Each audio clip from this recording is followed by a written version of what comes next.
सामाजिक ताना बाना कुछ इस तरीके का होता है कि यहाँ पर एक लड़का और लड़की दोनों एक दूसरे के साथ शादी करते हैं और फिर उन पर बच्चे होते हैं और वह सृष्टि को आगे बढ़ाने में उसका योगदान करते हैं। लेकिन दोस्तों, यहाँ पर जो यह प्रक्रिया की जाती है, ये जिंदगी को गुजारने की भी प्रक्रिया होती है एकमात्र। जैसे कि एक लड़का है या लड़की है, उनको जीवन गुजारने के लिए दूसरे पार्टनर की ज़रूरत होती है। इससे उनका जीवन आसानी से कट जाया करता है। लेकिन अगर क्या हो जब जीवन में एक पार्टनर दूर हो जाए और दूसरा अकेला पार्टनर जिंदगी को गुजारने लगे, तो फिर जिंदगी काटना बहुत मुश्किल हो जाता है। इसी से संबंधित आज की यह घटना है। एक व्यक्ति को उसकी पहली 2 पत्नियां छोड़कर चली गई, फिर उसने तीसरी शादी की और फिर तीसरी पत्नी भी उसको छोड़कर अपने मायके में जा बैठी और फिर मायके में ही एक लड़के से रचाने लगी प्रेम प्रसंग। दोस्तों, आखिर ऐसा क्या हुआ था? इस घटना की पूरी सच्चाई जानने के लिए आप हमारे वीडियो को अंत तक जरूर देखिएगा। नमस्कार, मैं हूं सुदेश कुमार और तिरछी बात चैनल में आपका स्वागत है। दोस्तों, यह घटना है मध्य प्रदेश के इंदौर के एक गांव की। इंदौर के एक गांव में संजीव नाम का एक व्यक्ति रहा करता है, जिसकी उम्र है 45 साल और वह उम्र दराज हो चुका है। फिलहाल उसकी सबसे पहले शादी जो हुई थी, उसकी पत्नी आई उसके घर में, खूब धूमधाम से शादी होती है, लेकिन वह उसे किसी कारणवश छोड़कर चली जाती है। और जब कारण पता चलता है तो बताती है वह लास्ट में कि यह मेरे साथ अप्राकृतिक संबंध बनाया करता था। दोस्तों, अब उसके बाद वह पत्नी उसे छोड़कर जा चुकी थी। उसकी दूसरी शादी होती है और दूसरी जो पत्नी होती है वह भी कुछ दिनों तक उसके साथ रहती है और कुछ दिनों तक उसके साथ रहने के बाद वह भी उसको छोड़कर चली जाती है। और वह भी जाकर कहती है, इल्ज़ाम लगाती है उसके ऊपर कि यह मेरे साथ अप्राकृतिक संबंध बनाया करता था, इसलिए मैंने इसको छोड़ दिया। अब दोस्तों, जो संजीव होता है वह अकेला रह जाता है और अकेला उसको तन्हाइयाँ काटने लगती हैं। उसी के पड़ोस में एक व्यक्ति होता है, वह दूसरे गांव जाया करता है, तो उसकी नज़र में दूसरे गांव में एक लड़की पड़ती है जिसका नाम होता है रागिनी, जिसकी उम्र होती है 25 साल। उस लड़की के माता पिता उसकी शादी के लिए लड़का ढूंढ रहे थे, लेकिन देने के लिए उनके पास दहेज नहीं था। तभी क्या होता है, वह व्यक्ति उनसे मिलता है और वह व्यक्ति संजीव के बारे में उस लड़की के माँ बाप को बताता है। उस लड़की के माँ बाप तैयार हो जाते हैं और अब संजीव की तीसरी शादी हो जाती है। बड़ी धूमधाम से तीसरी शादी होती है। तीसरी शादी होने के बाद रागिनी उसके घर पर दुल्हन बनकर आती है। और दोस्तों, अब कुछ समय और गुजरता है।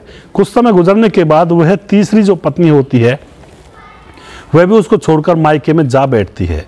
और फिर जब वह उसके पास फ़ोन करता है कि आ जाओ, तो वह आने से इनकार कर देती है और वहाँ पर अपने माँ बाप को बताती है कि मैं उस दरिंदे इंसान के पास नहीं जाऊँगी, वह तो अप्राकृतिक यौन संबंध बनाता है और मुझे यह बिल्कुल भी पसंद नहीं है। अब दोस्तों, क्या होता है, रागिनी भी अपने मायके में रूठ कर बैठी हुई थी और घर पर संजीव अकेला हो जाता है। वह बार बार रागिनी के पास फ़ोन करता है, लेकिन रागिनी आने का नाम नहीं ले रही थी। वह अपने मायके में ही बैठी हुई थी। अब धीरे धीरे कुछ समय गुजरता है। धीरे धीरे जैसे कुछ समय गुजरता है तो रागिनी के ही गांव का एक लड़का होता है जिसका नाम होता है गौरव, जिसकी उम्र होती है 27 साल। गौरव से रागिनी के नैन मटक्का चलने लगते हैं और हो सकता है उसको प्यार पहले से ही हुआ पड़ा हो, शादी से पहले। अब जो रागिनी होती है गौरव के साथ प्रेम प्रसंगों में बन जाती है, उसके साथ संबंध बनाया करती है और आराम से अपना समय वहीं पर गुजार रही होती है। और रागिनी वापस आना भी नहीं चाहती है, क्योंकि यहाँ पर एज का डिफरेंस बहुत ज़्यादा हो चुका था। जो संजीव था उसकी उम्र 45 साल थी, रागिनी की उम्र थी 25 साल, यानी कि बाप बेटी का सा अंतर था। अब दोस्तों, क्या होता है, बहुत दिन गुजर जाते हैं तो संजीव रागिनी के पास बार बार फ़ोन किया करता है और रागिनी उसे मना कर दिया करती है, कई बार फ़ोन भी नहीं उठाया करती है। और अब एक दिन रागिनी परेशान हो जाती है। जैसे ही संजीव बार बार उसके पास फ़ोन करता है, वह अपने प्रेमी जिसका नाम गौरव होता है उससे कहती है, इसने तो हमारा जीना हराम कर दिया, हमें चैन के सुकून के 2 पल जीने नहीं देगा, इससे तो अच्छा है इसको रास्ते से ही हटा दिया जाए।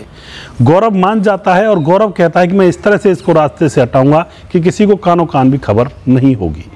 अब क्या होता है दोस्तों, शाम के समय जो गौरव होता है अपने गांव से चल देता है और रात हो जाती है उसको संजीव के गांव पहुंचते पहुंचते। रात के अंदर जैसे संजीव अपने घर के अंदर सोया हुआ था, तो जो गौरव होता है उसको रागिनी ने पहले बता दिया था घर के अंदर घुसने का रास्ता।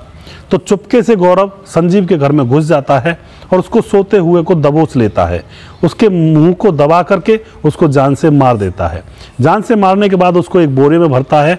बोरे में भरकर उसको अपने सर पर ले जाकर उसको जंगलों में उसकी डेड बॉडी को फेंक देता है।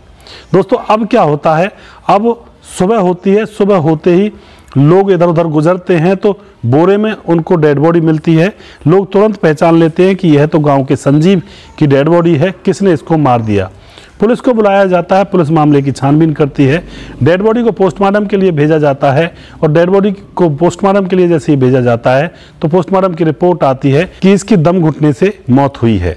अब पुलिस मामले की छानबीन में जुट जाती है कि कौन इसका कातिल है। तो पुलिस संजीव के फ़ोन की कॉल डिटेल्स चेक करने लगती है तो लास्ट बार उसके फ़ोन से उसकी पत्नी रागिनी के पास फ़ोन किया गया था, तो पुलिस रागिनी को उठा लेती है। सख्ती से जब उससे पूछताछ की जाती है तो रागिनी टूट जाती है। वह बताने लगती है कि साहब, यह मेरे साथ अप्राकृतिक यौन संबंध बनाता था, इसलिए मैं इसके पास नहीं आया करती थी और अब यह मुझे बुलाने की कोशिश कर रहा था, लेकिन अब भी मैं वापस नहीं आना चाहती थी क्योंकि गांव के अंदर मेरा प्रेमी गौरव बन चुका था। मैं उसके साथ रहना चाहती थी, अपना जीवन काटना चाहती थी और उसके बाद हम इससे परेशान हो जाते हैं तो मैंने गौरव को भेजा इसको मारने के लिए। उसने इसको मार डाला, मार करके इसकी डेड बॉडी को जंगलों में फेंक दिया था। पुलिस गौरव को भी अरेस्ट कर लेती है और उसकी प्रेमिका रागिनी को भी अरेस्ट कर लिया जाता है। उन दोनों को अब जेल में भेज दिया जाता है। अब जेल में आराम से वो प्रेम प्रक्रिया चला सकते हैं। तो ऐसी ऐसी घटनाएं समाज के अंदर हो जाती हैं।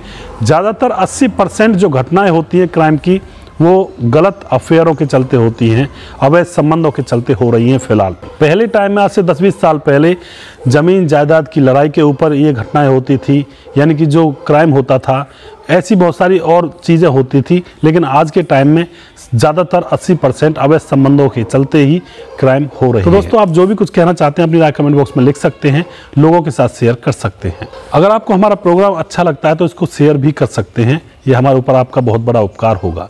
अगला प्रोग्राम मैं बहुत जल्दी फिर से लेकर आऊँगा किसी सच्ची घटना के ऊपर। तब तक आप खुश रहें, सावधान रहें, रिश्तों की अहमियत को समझें। जय हिंद, जय भारत।